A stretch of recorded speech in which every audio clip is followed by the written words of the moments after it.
Hey guys, welcome back to another video. And finally we've got some really good weather. You can see behind me growth has really kicked into overdrive, and the trees, the grass, everything is just gone boom. And the weather looks like it's going to be good for the next 7 to 10 days. So I'm really excited. You know, spring's here, summer's just around the corner, farm's getting really busy. It's starting to feel like life is really coming to the farm. So let's check out what we've been up to. So I'm just in the brooder here, and I'm going to give you a little update of how things are going in the brooder. And in a nutshell, they're growing really well. The birds are a week old now, and I've had them on unlimited feed for a week, and that's probably as far as I can go with it, because what really the benefit of limiting the feed, or either the access to feed, you can do it two ways. You can limit the access to feed, so they can have open access to feed for a limited time, or you can give them a limited amount of feed. Either way, you're trying to control the growth curve of the bird, because generally with Ross 308, or this intensively bred bird, for meat quality, the muscle density is going to grow much faster than the skeletal system can handle, and even the organs. So by restricting the feed, or the access to feed, you're trying to even out that growth curve, so that the muscle density growth and the skeletal organ growth is similar, and we don't end up with loads of health problems. Now, I generally used to give them unlimited feed for 4 days, so I've pushed that out by 3 more days. Just makes it super fast in the brooder on the chores. You just got to fill the feeders once a day. But now the birds are getting to the size where I need to think about their growth and start to regulate that to help their health. Overall, the brooder, last year I had a lot of problems with this brooder last year. One of the main problems is I'm like 85-90% sure I got Newcastle's disease in the brooder. Now that was mainly all my problems were by my own fault. What happened to me there was, it's a 5-hour round trip for me to pick up baby chicks direct from the hatchery, and I was trying to save time, and a poultry dealer was doing a delivery route very close to me, and I said, hey, could you get me day-old broiler chicks? They were like, yeah, we go past the hatchery. So I thought, yeah, that's worth it to save 5 hours. I was doing 5 collections a year, so that was 25 hours of driving that I thought, yeah, that's a good save. But that was a big mistake, because I get unvaccinated chicks, and if you're getting unvaccinated chicks and they're coming from someone who deals in poultry, there's a good chance they can pick up disease, and that was stupid on my part. And I'm pretty sure it was Newcastle's disease I got, and I have very high mortality. I understand it attacks their digestive system, mainly the back end, the intestines, and it affects their ability to absorb nutrients, and yeah, it wasn't nice. So took me a long time to get that sorted out, and I went back to I should have stuck with the way that was working. Now, for a couple of years now, I've been getting them direct from the hatchery. It's been working well. I should have stuck to it, but you live it, you learn it, you know. One other thing I found with this brooder, now it's evening time now, so the wall, it's got the clear perspex, it's got the sun coming in, because that's the west.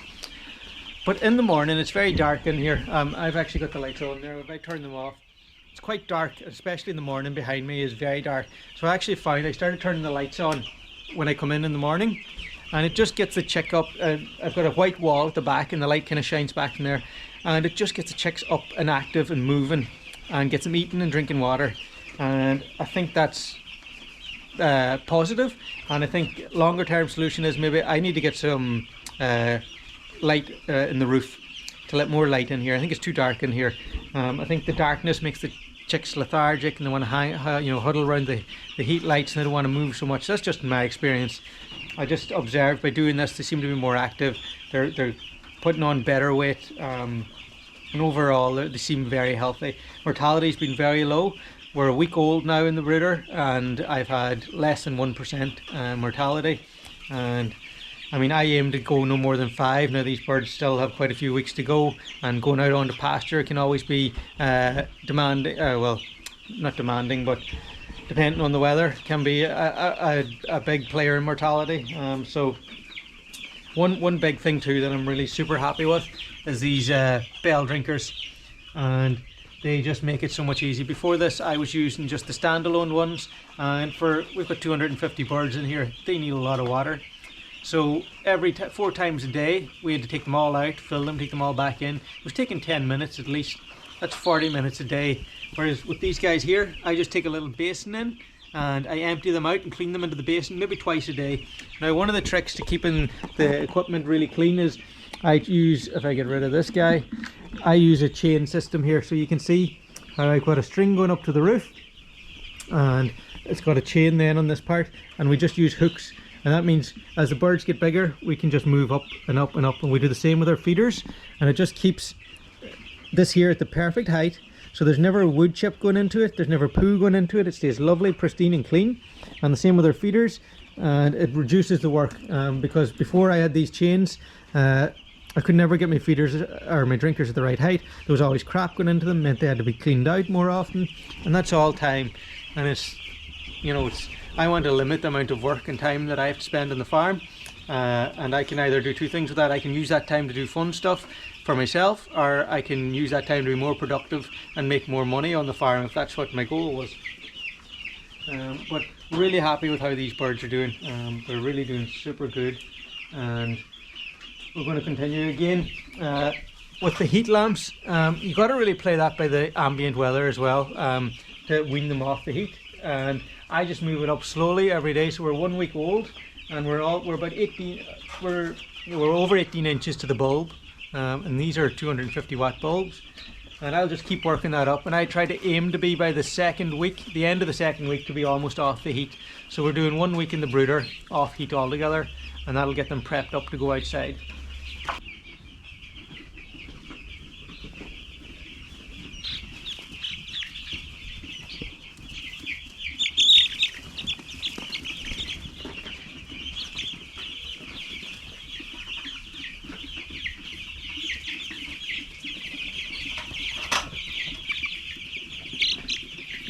One other really important aspect, I think, for the brooder is segregation. So we've got gloves that are always worn the minute we come into the brooder, and boots, so it tries and keeps anything from the other poultry outside.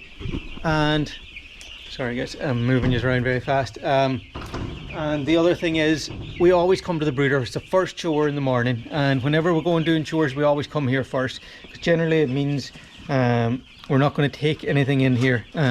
That's the idea behind it anyway, because if we went and fed, say, the laying hens or the older broilers first, and then we came back in here to the brooder, to the baby chicks who are most vulnerable, there's a good chance we could be carrying something with us if we were, and we would infect them. So by coming here first every time, we're just trying to do all these little things to mitigate as much risk as possible.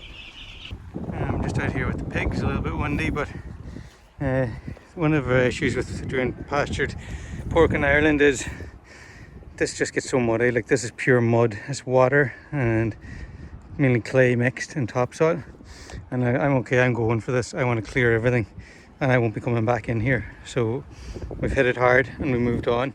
Now we've had a lot of rain in the last 3 weeks, so that's why that is now starting to dry out. It looks more like this, so it's much more stable, it's not going to erode.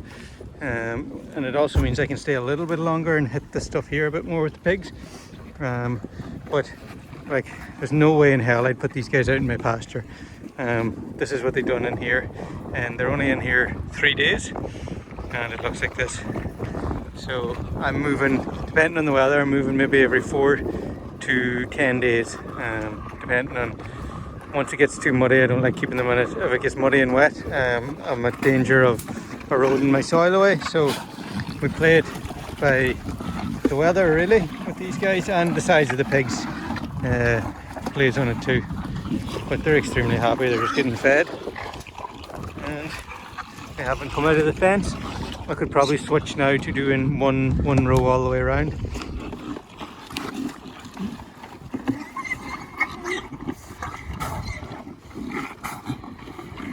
I have been considering giving the pigs ad lib feed, or feed all the time, and letting them feed out of a feeder. And I was weighing it up. I actually had someone here at the farm last week who runs a decent sized pig operation. He was explaining his operation to me, and he was considering the same for various reasons. One, it's a lot of work if you're going to feed your pigs 2 or 3 times a day. When they start to get bigger, like these guys start to bully you about when you come in. They're pushing you around, they're hungry, they want their feed, and that's not easy, and particularly if the ground's wet and it's muddy and your feet are sticking in the ground. Whereas if you're feeding ad lib, the pigs have always food whenever they want it, and that avoids bullying as well. So it means the pigs are a lot less stressed. So there's that benefits. Now there is the problem with the cost issue. They're going to eat a lot more. So to run it efficiently, you would need to be weighing your pigs very often, and you would need to know at exactly what weight is their optimum before they start putting on too much fat, and you would have to manage it that way. And I'm in between it at the minute. The cost of grain is very expensive. I can't really afford. Well, it'll be expensive if I mess it up and overfeed too much. So I'm definitely going to do trials this year and use that as information then for making decisions next year. This is one of our pear trees. You can see it's just coming into flower, and the bees will be over working on that. And our grass here now is starting to really push on. I was afraid this grass was actually pretty slow to come on, but if we take one guy out here, I haven't checked this yet. But what have we got there? We've got 1, 2, so it's working on the 3rd true leaf. And I like to go for like 5 if I can, 5 true leaves before we graze it. Now the herbivores are currently up at the other farm. They've got about 2 weeks more to do up there. So this ground here, and actually we start off up in the corner, that's the most rested. So we've got about 2.5 weeks, almost 3 weeks of growth before we come in here and graze this. So I'm pretty confident this grass is going to probably be up here by the time we come to graze it, and that's going to be super. We're still on 2-day moves, but that'll be changing to moving every day very soon. I've been holding them back just so that we weren't coming back here and grazing ground that wasn't ready. You can see these are pear trees. These are really going for it and starting to come into their own. I didn't actually prune any of my fruit trees at all this year. I felt like maybe I over pruned when they were younger, last year and the year before, so I said I'm going to give them a year off, let them do whatever they want, and then I'll come back to pruning next year. Maybe I had too much on and I was just making excuses. Here we've got some red currants and black currants. They're starting to put on a good thing. Now I got to come through here. I'm not quite sure when I'm going to get it. It could be another few weeks, but I got to come through here, clean round all the trees. All the berry bushes generally, they all actually have wood chip in there, but it gets overgrown. But I'm going to clean round them all. It's not actually that much here. Like one good day for 2 people, 3 people would do the whole farm. And I've got my big pile of compost up there, so I need to give everybody a good dress in the compost, and that'll mulch them out for a while as well and get it all done. It's not massively high on the priority list. There's other stuff on there. I just see a nice apple. Some of these apples are just starting to flower, and again they need to get they just need to get the grass pulped back to give them a better chance. And check out these guys, beautiful. And yeah, like I said, I think that'll probably be one of the first jobs when our interns get in the farm. They're going to be coming about a week into May, and that'll be one of the first jobs we'll be doing. I'm actually going to be doing a lot of mulching the trees as well, so we'll have plenty of wood chip, plenty of compost, and we'll get all that stuff going. I'm just looking at the grass in front of me here. It's such a beautiful shade of green, and I actually see some of the seed, some of these guys just pushing out. But look at that, it's really encouraging that summer's coming. I'm just lighting the smoker up here and getting kitted out in the bee suit. I've got one box on the farm here. It's I'm moving way out. You can see it off in the distance, this little yellow speck. I need to widen their entrance, and I want to move them onto a permanent hive stand. So I'll try and video. I wear gloves when I'm working the bees, because my bees would probably be a little more aggressive than when you're handling them. I don't mind them that way because I think they're more resilient. I don't use chemicals to treat them, and I find those are the bees that are surviving, so I'm running with them. But it just means that when I take the roof off their house, some of them don't be so happy about it, and I can't do it. I think it's a confidence thing too. I'm maybe a bit of a wuss. I think I could do it without the gloves. I normally get stung like 5 or 6 times every summer, and I think I don't want them on my hands, but maybe one day I'll get there. I think they're a little bit too how's the way, not placid, compared to, I see other beekeepers that keep very placid bees. I tried that for a while and done it, and I found I struggled immensely with varroa, and they just didn't seem to be all that healthy. And when I let them, the bees that were a bit more Aggressive isn't the right word. Just when I was working them, they weren't as placid, but they seem to do much better. They had much better honey harvests. They seem much healthier, so I tend to gravitate towards them. It just makes working them maybe a little bit more unpleasant, but I don't mind it. I just put on the proper gear, take my time with them, and it's totally fine. Jess is always by my side, but she realised when I'm working the boxy things to stay away. I've just opened up the hive, and I just looked down and give them a little bit of smoke, and not much. I just drifted whatever way the wind's coming from. I'll go the opposite side and let it drift.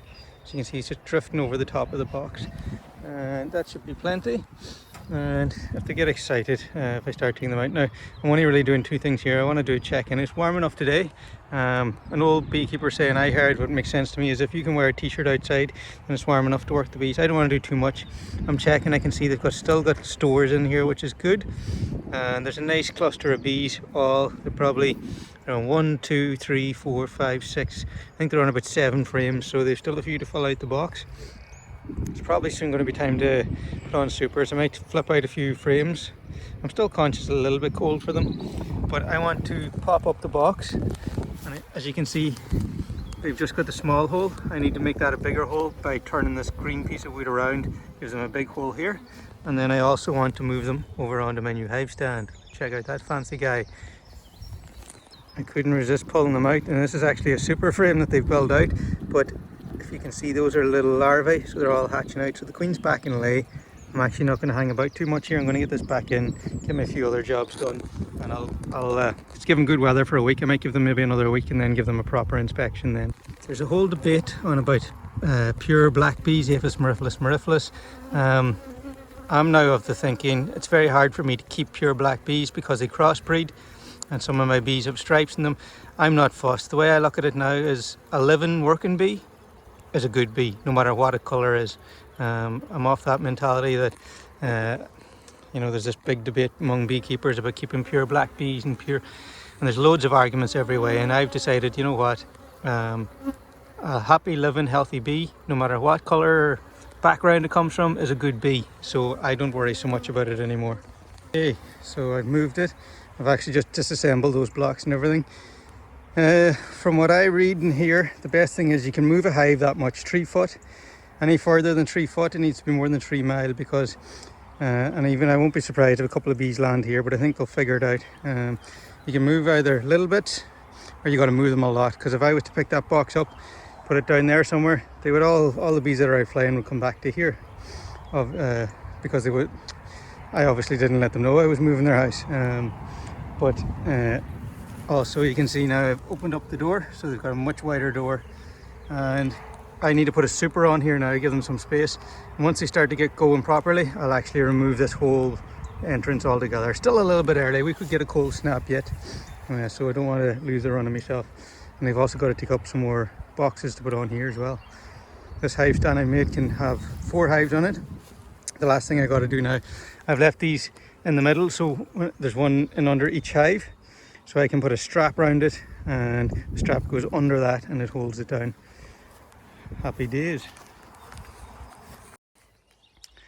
So this is our first night of kid share. So kids are over 3 weeks old now, and they're getting pretty big, and they're absolutely thriving, and so it's time to start sharing the milk a little bit. So we put them in here at night, give them some water. I might actually take down a hay feeder and give them some access to hay as well. Their rumen still isn't anywhere near developed to eat grass, so it's kind of pointless in a way too. And the beauty about this, I think, is the mamas can sit right outside beside them here. They can literally lie side by side, so it's low stress. And then we'll milk the mamas in the morning and let these kids run out. Now, one good thing I done is I introduced this shelter to them. They're used to going in here and hanging out anyway, so this is no different to them. They're no stressed. They're well used to just being together, and the mama's off grazing. So we'll see how we get on in the morning. Here you can see it works a treat.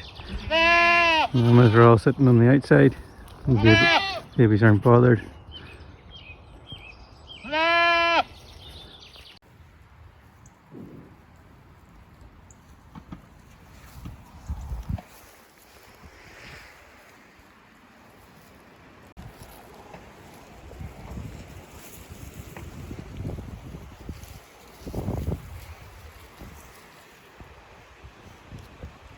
So I'm just up the top of farm 2 here.